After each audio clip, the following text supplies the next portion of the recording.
Olá, vamos agora finalizando o nosso livro do Alan Wallace, a parte 4.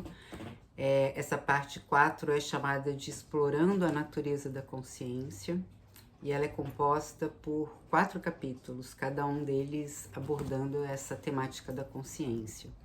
É um capítulo mais voltado para quem pratica o budismo, mas eu vou tentar trazer aqui de uma maneira que a gente possa acompanhar, independente de crença religiosa, mais o contexto científico mesmo, né? Então, a gente começa no capítulo 11 falando de um tema, esse sim, muito central no budismo, que é Bodhicitta, o espírito do despertar, né? Então, Bodhicitta é o cultivo do amor, bondade, da compaixão, e é a aspiração sincera de alcançar o despertar espiritual para beneficiar todos os seres. Então, é quando brota na gente aquele senso de humanidade comum, que estamos todos juntos nessa, e que então, baseado nisso, a gente naturalmente deveria ter o impulso de querer ajudar quem está em sofrimento. Então, isso é a questão crucial no budismo. Assim como o amor é muito a questão central do cristianismo, a compaixão é o tema central no budismo, né? Parte do princípio da nossa inter-relação humana, que é aquilo que a gente sempre traz no outro livro também, dessa nossa interconexão. Todos nós estamos conectados uns com os outros e a gente tem a ilusão, então, de que a gente pode viver um mundo separado, né? Isso na visão que a gente está trazendo através do Alan Wallace não existe, né? Então, por que essa parte do princípio dessa inter-relação da existência? Porque nesse viés aqui, a gente só sobrevive porque a gente foi cuidado, né? Principalmente os humanos. A gente, se for nascer e for deixado sem fazer nada, a gente morre. E a gente fica uns bons anos dependendo totalmente dos nossos pais para a gente poder ter alguma autonomia. Então, a gente também está aqui hoje, existe dessa maneira, com essa forma que a gente se identifica, porque a gente também pôde contar com professores, a gente pôde contar com amigos, a gente pôde contar com os outros. Então, não é concebível a nossa existência, então, de forma isolada, né? A gente só existe na dependência dessa rede de pessoas. Então, aí a gente entra na questão da interdependência, tá?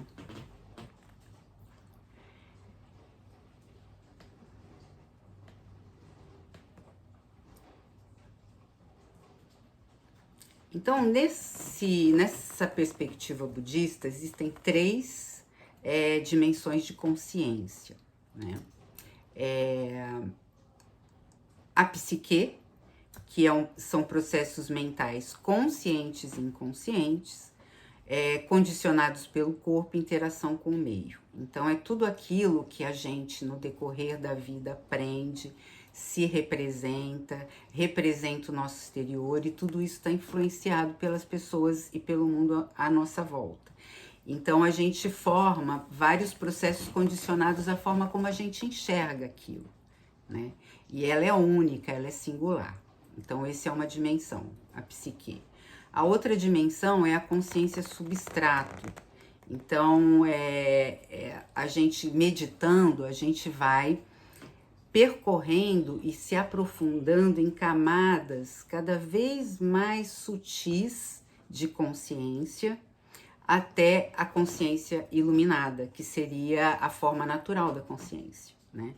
E nela, então, segundo o budismo, a gente poderia acessar memórias, inclusive, de vidas anteriores. Mas mesmo se a gente não pegar esse viés budista religioso que acredita em encarnação, a gente vai lapidando a nossa mente para alcançar essa consciência substrato, essa consciência pura, tá? E por último é a consciência primordial, que transcende as construções mentais. é a natureza vazia e luminosa da própria consciência. Aí já é um estado de consciência búdica, né, de iluminação, e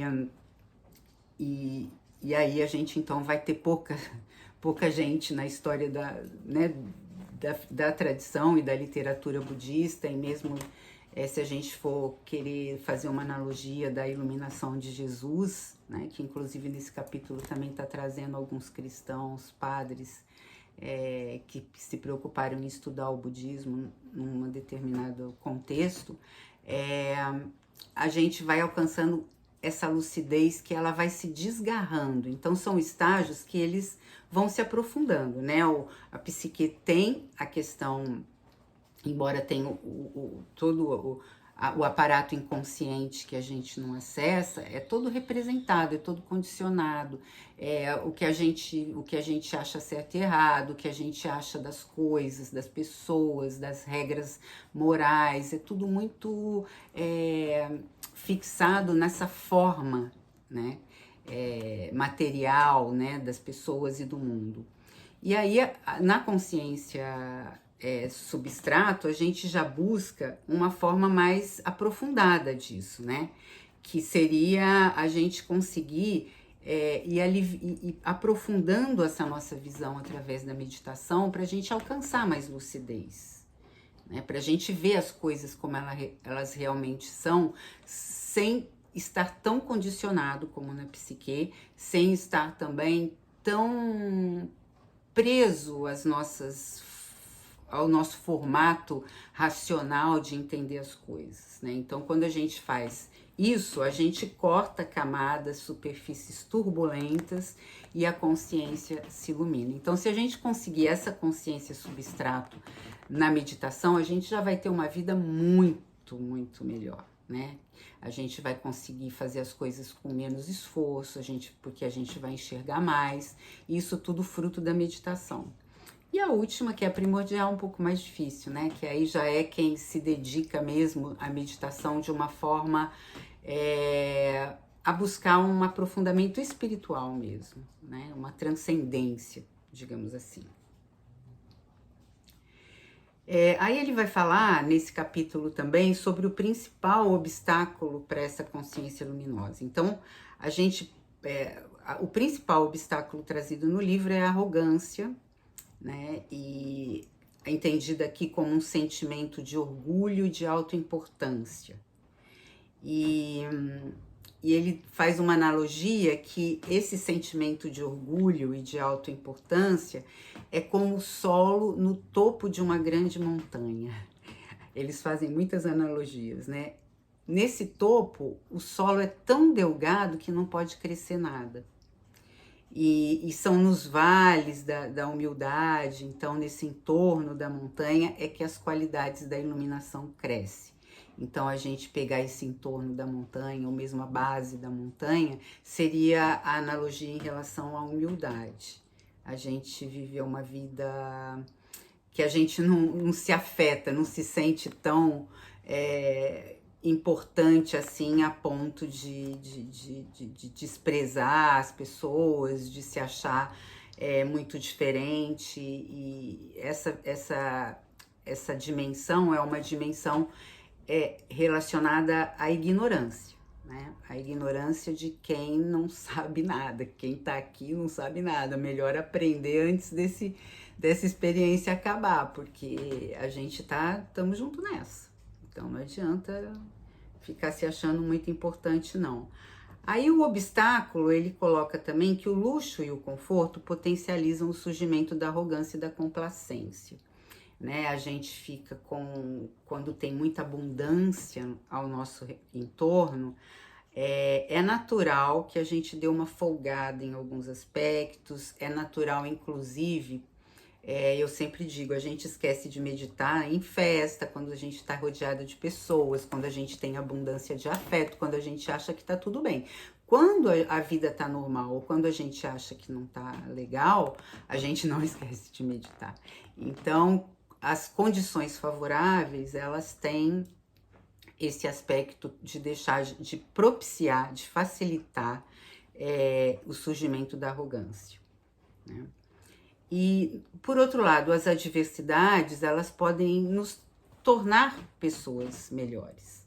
Então, a gente tem alguns episódios, né, de grande facilidade na nossa vida, que a gente sabe que está numa fase excelente, numa fase boa, mas a gente tem muitos, né, obstáculos nessas fases que a gente se sente mal, que a gente se sente em crise, que a gente se sente com adversidade. Então, a prática principal da vida, segundo essa tradição, é o cultivo do bodhicitta, que é a gente poder olhar para todos os seres e poder ver nessas pessoas a gente também. Não ter essa diferenciação tão grande, mas a gente pode aproximar isso, é a gente ter compaixão, quando a gente utiliza compaixão. E isso a gente pode cultivar, por isso que no budismo e na ciência hoje também, depois de pesquisar o budismo, a gente tem muitas práticas de cultivo de compaixão.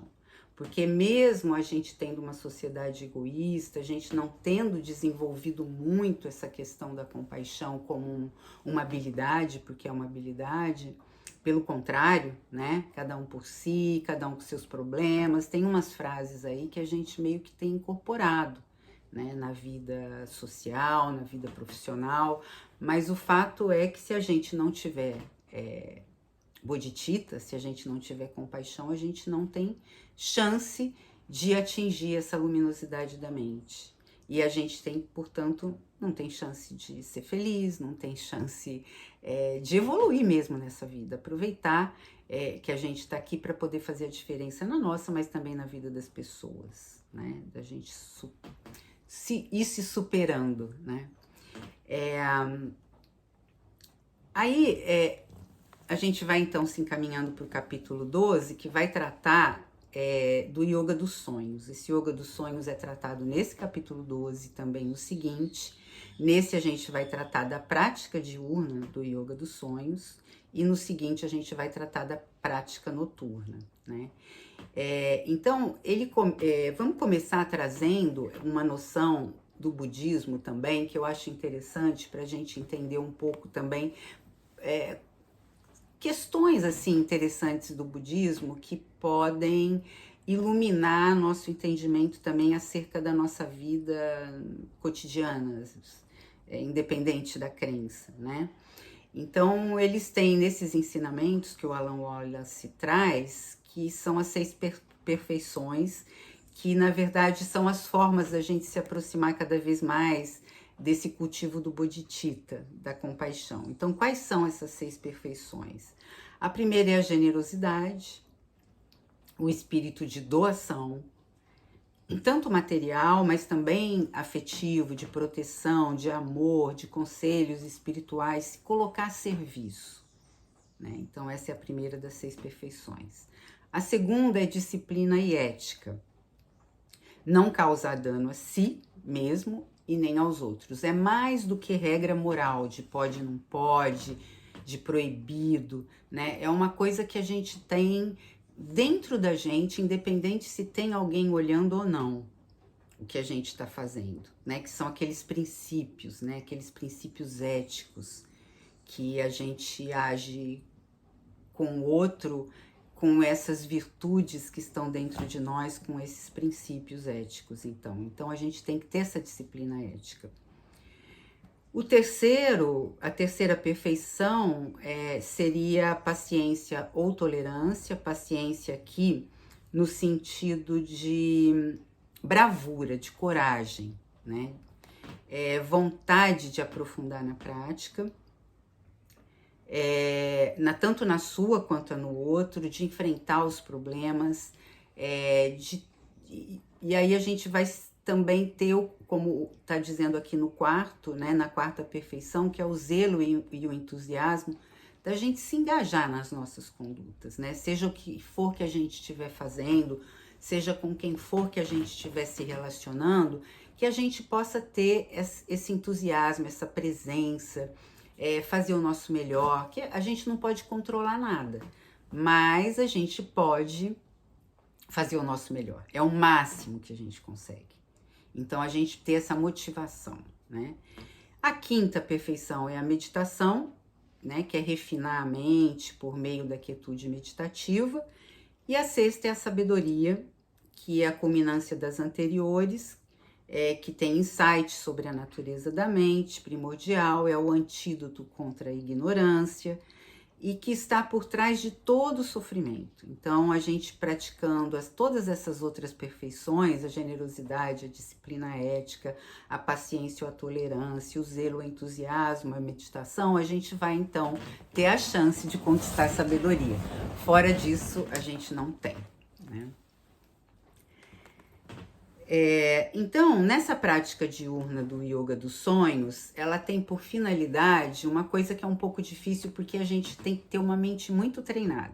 Eu mesma já tentei e eu acho difícil, mas enfim, o fato é que quem se dedica e pratica o yoga dos sonhos com frequência, eu acredito sim, pelo processo aqui que eu acompanho de como funciona, que é possível acontecer. Então, na verdade, é lembrar dos sonhos como caminho para a consciência primordial.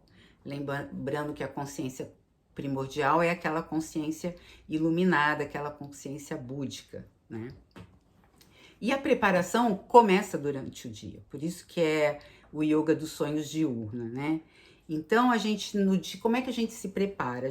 A gente se prepara se tornando lúcido quando a gente está acordado durante o dia. Basicamente, está presente em cada ação. E aí você se prepara sabendo, consciente que está consciente, tornar-se lúcido, então, levar essa lucidez, essa presença, que então a gente consegue pela prática, né? Intensificada, quando a gente intensifica a prática, a gente também intensifica a presença no mundo, com o que quer que seja que a gente esteja fazendo, né? Então, a intenção aqui é perceber a natureza onírica da realidade no estado de vigília, ou seja, quando a gente está acordado, para começar com o exame da nossa própria identidade pessoal, né? O quanto que a gente significa as coisas, como que a gente significa as coisas. É sempre buscando assim, isso é ou é alguma coisa que eu estou acrescentando? Sempre um questionamento sobre o nosso impulso de distorcer a realidade o tempo todo.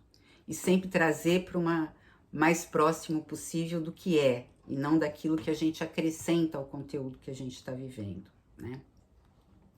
E aí, toda noite, quando você estiver adormecendo, você estabelece uma determinação firme dizendo: nessa noite, vou prestar atenção no meu sonho, vou me recordar deles. E quando acordar, antes mesmo de se mover, vou voltar a eles, de forma leve, como o toque da asa de uma borboleta. Então, são estágios muito sutis. Então, agora a gente vai passar para o yoga dos sonhos noturno, que a gente acorda e vai ter a orientação para acordar 2h30 antes do habitual, porque é a hora que os sonhos estão acontecendo mais. E de quando você acorda meio que numa consciência de sonho, numa consciência acordada, você possa ter a atenção plena de conseguir voltar para a história, né? Isso não é um absurdo. Algumas vezes não, deixa eu ficar mais um pouquinho aqui para eu voltar para... E eu consegui, eu me lembro de ter conseguido já, né? Mas só que aí o objetivo é outro, né? A gente conseguir, nessa perspectiva aqui, um meio da gente despertar, da gente conseguir a consciência mais iluminada possível, né? Analisar os sonhos para lançar luz ao inconsciente. Então, é uma coisa que tem até na psicanálise, né? O Freud se debruçou sobre a questão dos sonhos também, né? Como eles tendo componentes de inconsciente valiosos. Tem até um livro dele sobre sonhos, interpretação dos sonhos. Mas só que essa experiência trazida pelo budismo, pelo Buda, portanto, é uma experiência que requer uma mente treinada, né? Eles vão, no decorrer do capítulo, dando orientação para quem quiser fazer isso, né? A gente adormecer em meditação, plenamente consciente, liberando a nossa mente de todas as nossas fixações, de todos os nossos de todos os nossos condicionamentos, para a gente poder adormecer com a mente mais livre. E a gente, então, planeja o despertar 2h30 antes do habitual, porque a maior frequência dos sonhos, aí ele fala de vários estudos nessa parte, ele não traz só a concepção budista nessa parte do yoga dos sonhos, e ele é a maior frequência dos sonhos, né, que são 2 horas antes de acordar. Então a gente pega 2h30 para ter uma margem, então a gente consegue ali tentar fazer essa interpretação dos sonhos para lançar essa luz do inconsciente, né? E os sonhos, nessa perspectiva budista, eles podem ser entendidos também de uma forma como uma analogia da morte e renascimento, o sonho, né? Porque um sonho chega ao fim, você morre naquele reino de desejo, podendo passar algum tempo em um reino de não forma entre os sonhos, porque a gente sonha vários sonhos, algumas vezes a gente lembra, puxa, hoje eu sonhei demais, né? Então, esse período entre os sonhos é um reino de não forma, né? A gente não tem essa forma que a gente tem quando a gente está acordado nos sonhos, é tudo uma forma meio etérea, né? Então, quando um sonho acaba um reino, né? Que eles chamam no budismo, né? Um reino, né? Um contexto. Então, poderia ter essa analogia da vida, uma vida, né? Metaforicamente, em uma noite você morre e renasce em diferentes reinos, nesse estado da não forma, diferente de quando a gente está acordado, né? A gente nem consegue explicar muito quem a gente é no sonho, por exemplo, né? A iluminação, então, que é o que aconteceu com o Buda, que é esse despertar, né? É estar livre para sempre de todas as aflições mentais e obscurecimentos, como egoísmo, desejo, hostilidade, inveja e arrogância. Então, esse é o objetivo, inclusive, desse Yoga dos Sonhos. E aí, no capítulo tá descrito para quem quiser mais e mais informações, para quem quiser fazer esse exercício. Eu vou tentar deixar os exercícios preparatórios para o Yoga dos Sonhos, tanto diurno quanto noturno, tá? Eu vou deixar para vocês. Aí a gente entra no capítulo 14, que é chamado de A Grande Perfeição, ou Dogen, eu não sei se eu tô falando certo, é o equivalente, então, a uma visão budista, uma forma de entender o budista, então, que a gente poderia chamar de escola, né? E aqui a natureza búdica é a natureza essencial da nossa mente. Então, naturalmente, assim, na essência, se a gente consegue aprofundar em camadas de consciência, a gente vai encontrar essa nossa mente pura, repleta de todas as qualidades do Buda. O Buda simplesmente acessou, mas ela é de todos nós. Então, portanto, qualquer um de nós também poderia acessar, ou pode, né? Porque eles relatam várias pessoas que alcançaram isso e alcançam isso, né? Não é tão comum assim, mas acontece, tá? Então, tudo que temos é remover os véus, né? Os véus dos enganos, né? Que a gente faz quando a gente distorce a realidade. E isso a gente só consegue com muita prática meditativa, porque o nosso impulso é sempre criar histórias que de alguma forma atendem os nossos desejos. E a gente não percebe o nosso poder de manipular a realidade para conseguir isso. Esse é o problema, né? Então, nesse tipo de abordagem Dogen, eu vou ver se é isso, se é assim que se expressa, ou a abordagem da grande perfeição mais fácil, né? A gente deixa que a consciência repouse em seu estado natural sem esforço, né? Por isso essa prática é considerada mais sutil, e é mesmo, e profunda no budismo. E ela também é considerada pelo budismo uma prática eficaz em tempos de degenerescência moral, como é esse que a gente está vivendo.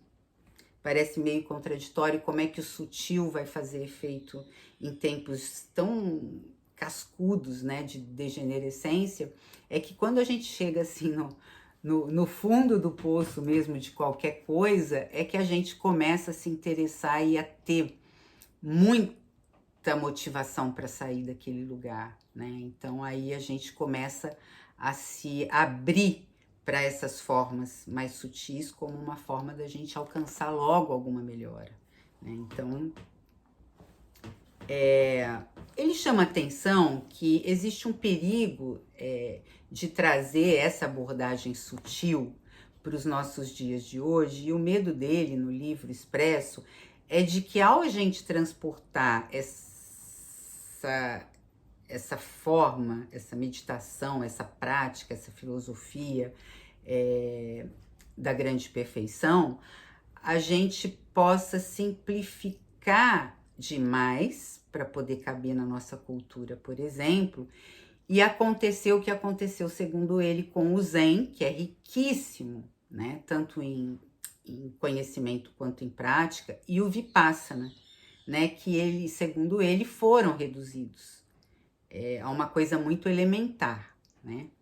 Então, seria como reduzir, no caso dessa escola da grande perfeição, seria como reduzir as 4 aplicações da atenção plena, que a gente já viu, que é a atenção plena ao corpo, ao sentimento, aos estados e processos mentais e aos objetos mentais. Se a gente reduzir tudo isso apenas a estar totalmente atento. Então, a gente nessa, que seria mindfulness, né? Sentar e meditar e ficar totalmente atento sem se identificar. Isso talvez na visão dele, se eu não me engano, nessa interpretação, é uma visão um pouco simplista, né? Porque a gente tem que percorrer todos esses vieses. Por exemplo, a atenção plena aos sentimentos é muito sutil, é sutil demais, né? A gente começar a perceber o que a gente está sentindo diretamente, sem interpretação, vai escapando assim da nossa percepção, né? Então a gente, nessas 4 aplicações da atenção plena, a gente tem que estar o tempo todo atento às 4, e não simplesmente a uma, né? Que seria o espaço da mente e estar presente, sentar e ficar atento, né? Então ele traz essa preocupação dele. Aí ele vai trazer as escolas budistas, né? Até porque ele começa falando da escola da grande perfeição, que é a que ele segue, e aí ele, para a gente poder entender quais são os tipos de escola budista, ele traz as 4, né? A primeira escola budista é a Theravada, né? A Theravada visa a liberação individual. Então, os ensinamentos e práticas dessa escola, né, tem a motivação de reconhecer as aflições e distorções da mente e aprender a neutralizar essas distorções. Então, é uma prática muito individual, muito focada na pessoa, muito focada no meu bem-estar, né? É uma abordagem, segundo ele, sensata, porque a gente treina e consegue curar e aplicar os antídotos para as aflições. A prática envolve elaborações conceituais, quando a gente usa a capacidade criativa da mente, né, que é a nossa imaginação, e, portanto, então, a gente consegue se envolver com algum esforço até conseguir a purificação da mente, tá? A segunda escola é a Mahayana, que é motivada para a prática não só da liberação pessoal, também, mas não só, mas que todos os seres se livrem do sofrimento. Então, na Mahayana, a gente já começa a entrar na visão mais voltada para a necessidade da gente desenvolver a compaixão, né? A gente também quer eliminar os obscurecimentos, os enganos e as distorções e alcançar a sabedoria. E foca na interdependência, né?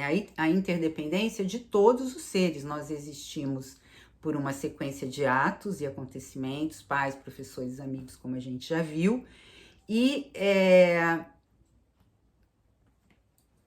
por reconhecer essa rede, né, de interdependência, a gente precisa então incluir o outro como parte de nós. Então cultivar então qualidades virtuosas, como a atenção equilibrada, a bondade amorosa, a compaixão e o discernimento. Então, nessa escola mahayana entra as práticas que envolvem o cultivo do amor, bondade, o cultivo da compaixão, além, né, dessa liberação do nosso sofrimento pessoal. A terceira escola é a Vajrayana, que é o mais alto escalão das práticas e teorias budistas, e a motivação aqui é a compaixão do tipo mãos à obra, né? Achei interessante. Tomar toda a energia que temos, inclusive as que sustentam as nossas aflições, e transmutá-la por meio de uma alquimia espiritual, que é mais ou menos assim, essa alquimia espiritual, essa transmutação significa transformar esse embate, né, da energia que temos com as nossas aflições em ações em combustível para ajudar os outros. Seria basicamente isso. Quem faz a ação virtuosa de ajudar as pessoas promove, então, transmuta, né, para um estágio de não sofrimento.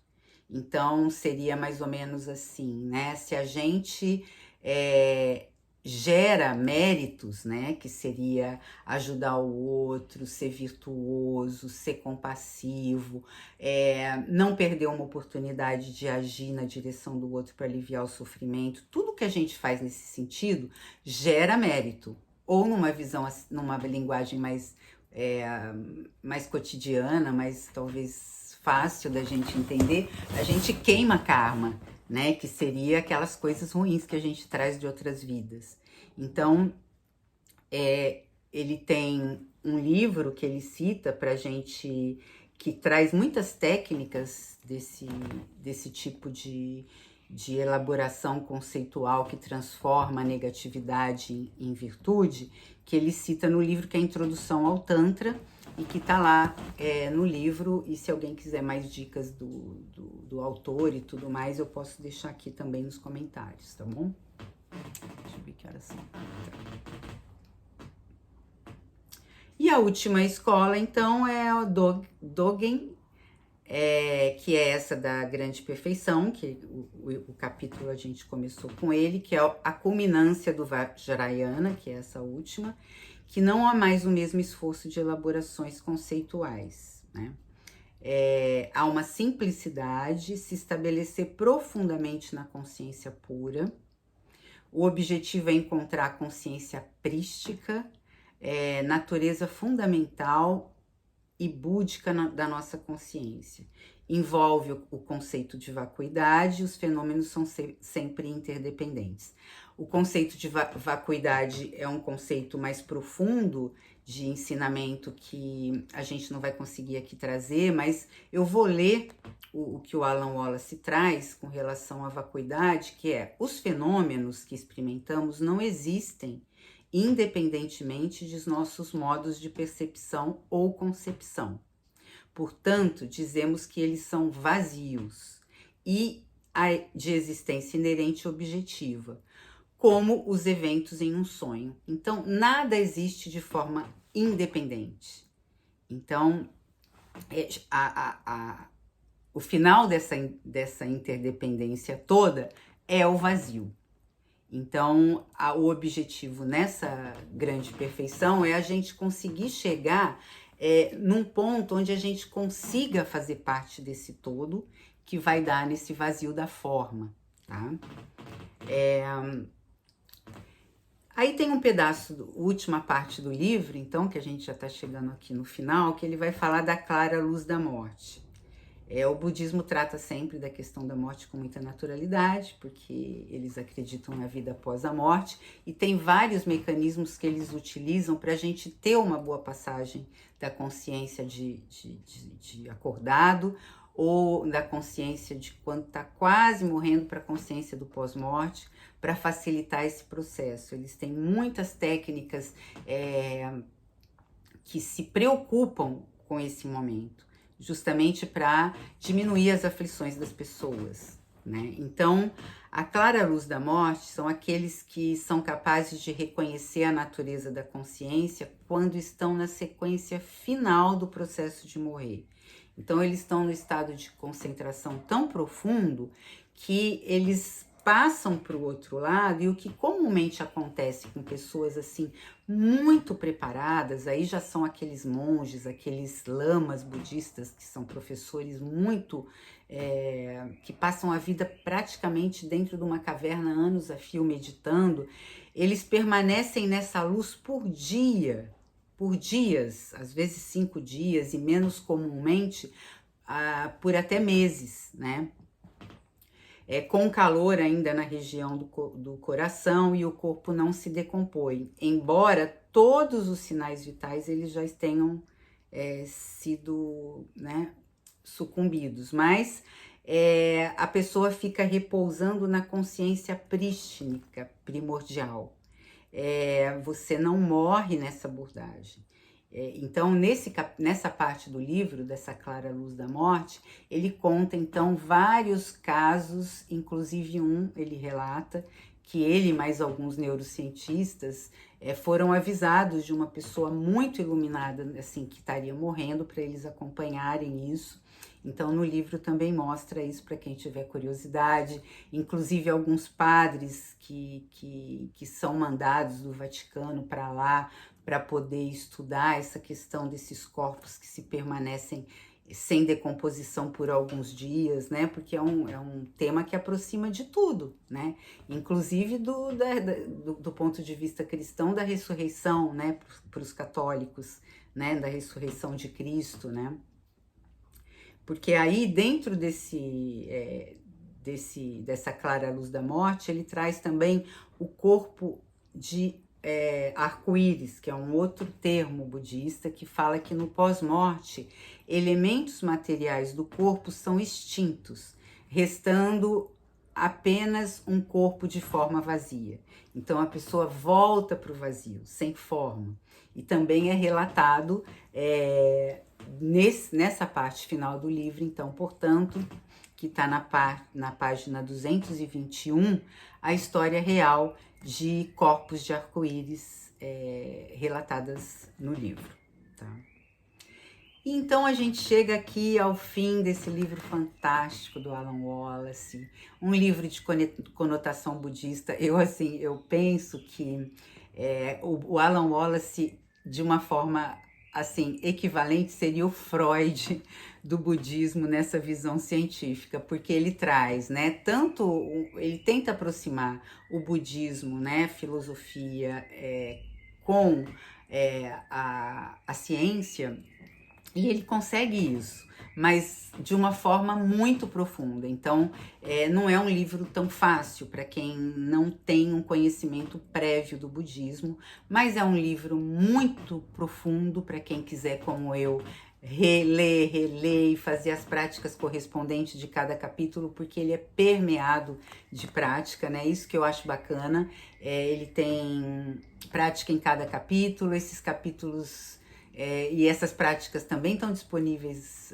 para vocês, é só acessar lá no YouTube. Então, todo esse livro, então, ele é voltado para a gente alcançar a felicidade genuína.